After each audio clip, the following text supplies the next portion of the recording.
യേശു ജനിക്കുന്നതിന് മുൻപ് പ്രവാചക ദൗത്യം നടത്തിയ പ്രവാചകനാണ് യെശയ്യാ പ്രവാചകൻ. വളരെയധികം കുടുംബ മഹിമയും പാരമ്പര്യവും വിശിഷ്ട ഗുണങ്ങളും ഉള്ള വ്യക്തിയായിരുന്നു യെശയ്യാവ്. തൻ്റെ വലിയ പ്രവചന ഗ്രന്ഥത്തിൽ പ്രധാനമായി പറഞ്ഞിരിക്കുന്നത് യേശുവിൻ്റെ കന്യകാജനനം, യേശുവിൻ്റെ ജീവിതം, യേശുവിൻ്റെ മരണം, യേശുവിൻ്റെ ഉയർപ്പ്, യേശുവിൻ്റെ പുനരുത്ഥാനം, വിശുദ്ധന്മാരുടെ സിയോൻ നഗരവാസം എന്നിവയാണ്. ഇസ്രായേലിന്റെ ആത്മീയ തളർച്ച കണ്ട് മനം നൊന്ത യെശയ്യാവ് തൻ്റെ പുസ്തകത്തിന്റെ ആദ്യ അധ്യായത്തിൽ ആ വേദന വെളിപ്പെടുത്തുന്നുണ്ട്. യഹോവയുടെ വെളിപ്പാട് പ്രവാചകൻ ഇങ്ങനെ എഴുതി: കാള തൻ്റെ ഉടയവനെയും കഴുത തൻ്റെ യജമാനന്റെ പുൽത്തൊട്ടിയും അറിയുന്നു, ഇസ്രായേലോ അറിയുന്നില്ല. എൻ്റെ ജനം ഗ്രഹിക്കുന്നതുമില്ല. അയ്യോ, പാപമുള്ള ജാതി, അകൃത്യഭാരം ചുമക്കുന്ന ജനം, ദുഷ്പ്രവർത്തിക്കാരുടെ സന്തതി, വഷളായി നടക്കുന്ന മക്കൾ, അവർ യഹോവയെ ഉപേക്ഷിച്ചു, ഇസ്രായേലിന്റെ പരിശുദ്ധനെ നിരസിച്ചു, പുറകോട്ട് മാറിക്കളഞ്ഞിരിക്കുന്നു എന്ന് യെശയ്യാപ്രവാചകന്റെ പുസ്തകം 1-ാം അധ്യായം 3-4 വാക്യങ്ങളിൽ നാം വായിക്കുന്നു. ജനത്തിന്റെ ആത്മീയമായ തകർച്ചയിൽ മനം നൊന്ത യെശയ്യാവ് ഉയരങ്ങളിലേക്ക് നോക്കുന്നു, ഒരു വലിയ ദർശനം കാണുന്നു. ആ ദർശനത്തെപ്പറ്റി യെശയ്യാവ് 6-ാം അധ്യായത്തിൽ രേഖപ്പെടുത്തിയിട്ടുണ്ട്. ഈ ദർശനം 3 മർമ്മങ്ങൾ നമുക്ക് വെളിപ്പെടുത്തി തരുന്നു. ഒന്ന്, യെശയ്യാവ് ഉയരത്തിലേക്ക് നോക്കി. ഉസിയാ രാജാവ് മരിച്ച ആണ്ടിൽ കർത്താവ് ഉയർന്നും പൊങ്ങിയുമുള്ള സിംഹാസനത്തിൽ ഇരിക്കുന്നത് ഞാൻ കണ്ടു എന്ന് യെശയ്യാപ്രവാചകന്റെ പുസ്തകം 6-ാം അധ്യായം 1-ാമത് വചനത്തിൽ നാം വായിക്കുന്നു.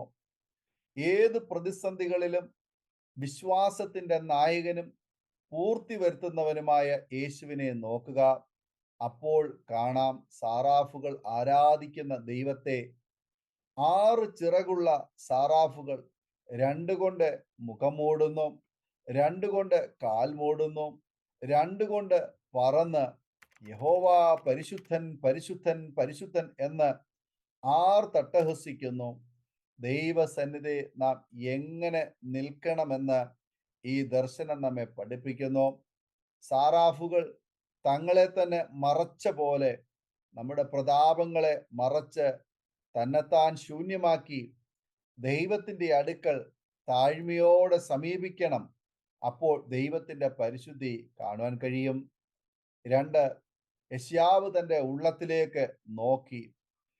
ഉയരങ്ങളിലേക്ക് നോക്കി ദൈവത്തിന്റെ പരിശുദ്ധി ബോധ്യപ്പെട്ടാൽ നാം നമ്മുടെ കുറവിലേക്ക് നോക്കണം. യെശയ്യാവ് യഹോവയുടെ മഹാപരിശുദ്ധി ദർശിച്ചപ്പോൾ തന്നിലേക്ക് നോക്കി. യെശയ്യാവ് പറഞ്ഞു: അപ്പോൾ എനിക്ക് അയ്യോ കഷ്ടം, ഞാൻ നശിച്ചു, ഞാൻ ശുദ്ധിയില്ലാത്ത അധരങ്ങൾ ഉള്ള ഒരു മനുഷ്യൻ, ശുദ്ധിയില്ലാത്ത അധരങ്ങളുള്ള ജനത്തിന്റെ നടുവിൽ വസിക്കുന്നു എന്ന് യെശയ്യാ പ്രവാചകന്റെ പുസ്തകം 6-ാം അധ്യായം 5-ാമത് വചനത്തിൽ നാം വായിക്കുന്നു. പ്രവാചകൻ ദൈവത്തിന്റെ വിശുദ്ധി ദർശിച്ചപ്പോൾ തനിക്കും അതുണ്ടോ എന്ന് പരിശോധിച്ചു.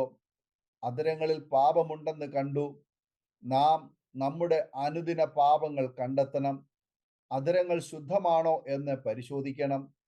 നമുക്ക് പാപമില്ല എന്ന് നാം പറയുന്നു എങ്കിൽ നമ്മെ തന്നെ വഞ്ചിക്കുന്നു, സത്യം നമ്മിൽ ഇല്ലാതെയായി. 1 യോഹന്നാൻ 1:8. യെശയ്യാവ് ഉയരത്തിലേക്ക് നോക്കി. അതിനുശേഷം യെശയ്യാവ് തന്നിലേക്ക് നോക്കി. പാപങ്ങൾ ഏറ്റുപറഞ്ഞപ്പോൾ സ്വർഗത്തിലെ അഗ്നിയുടെ സ്പർശനം കിട്ടി. സാറാഫുകളിൽ ഒരുത്തൻ തീക്കനൽ എടുത്തു യാഗപീഠത്തിലെ കുടിൽ കൊണ്ട് യെശയ്യാവിന്റെ അധരങ്ങളെ തൊട്ടു. ക്ഷണത്തിൽ അകൃത്യങ്ങൾ നീങ്ങിപ്പോയി, ശുദ്ധിയുള്ളവനായി. യെശയ്യാവ് പുറമേയുള്ള കാഴ്ച കണ്ടു എന്ന് 3-ാമത് നമുക്ക് കാണാൻ കഴിയുന്നു. അനന്തരം ഞാൻ ആരെ അയക്കേണ്ടു, ആർ നമുക്ക് വേണ്ടി പോകും എന്ന് ചോദിക്കുന്ന ശബ്ദം കേട്ടിട്ട്, അടിയൻ ഇതാ, അടിയനെ അയക്കണമേ എന്ന് ഞാൻ പറഞ്ഞു. 6-ാമത് വചനം. ഉയരത്തിലേക്ക് നോക്കി ദൈവത്തിന്റെ പരിശുദ്ധിയും തൻ്റെ ഉള്ളത്തിലേക്ക് നോക്കി തന്റെ അശുദ്ധിയും തിരിച്ചറിഞ്ഞു, പാപം ഏറ്റുപറഞ്ഞു. പാപശുദ്ധി നേടിയ പ്രവാചകൻ പിന്നീട് ചുറ്റിലേക്ക് നോക്കുന്നു. ആർ എനിക്ക് വേണ്ടി പോകുമെന്ന ദൈവശബ്ദം കേൾക്കുന്നു.